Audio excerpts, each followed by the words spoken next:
Hey everyone, today I'm going to show you how to use a belt cutter, also known as a strip and strap cutter. Now, this is the cheap version. There's a more expensive metal one that's out there, but this one gets the job done, and I'll show you the little trick to making this thing work.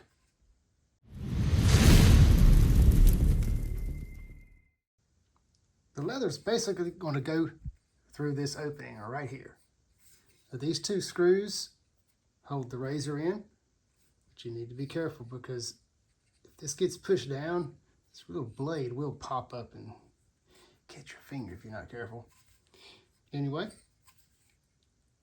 this little pin right here basically sets the width or height, whatever, and this piece right here locks the whole thing in place. It'll still wiggle a little bit, but just try to get it pretty tight. I've even made some marks on mine so that I can see what works pretty good. This is set right now to 1.5 inches because it's got measurements all along here.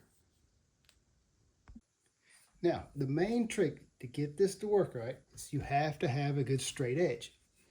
You can create you a straight edge using something like this and a razor. And I happen to have a good straight edge right here. So anyway, if you just cut on any odd piece, you'll get something weird like this. It doesn't have anything to go by. Now, when you start to use this, you're going to feed it through right here.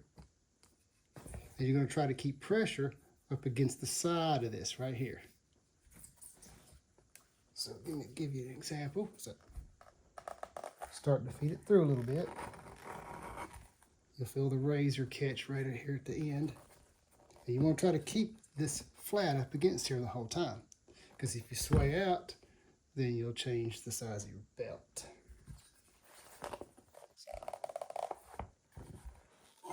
You just put it through like so.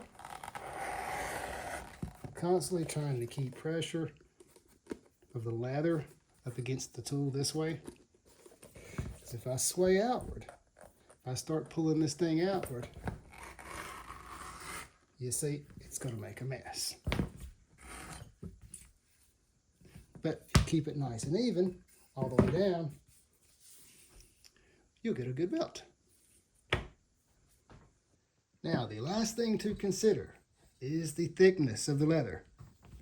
The stuff I was using, looks like it might be maybe about 9 to 10 ounce on the thick side.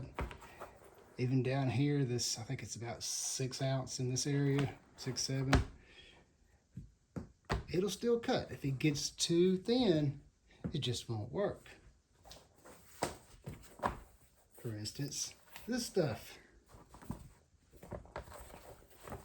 What will happen when you try to feed it through there, it's just too flimsy.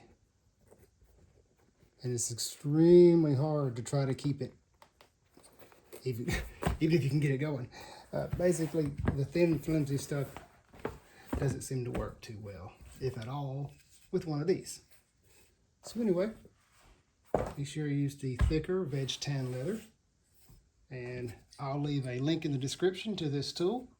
And like I said, they make an even nicer metal version, which if I ever get one of those, I'll show you how it works too.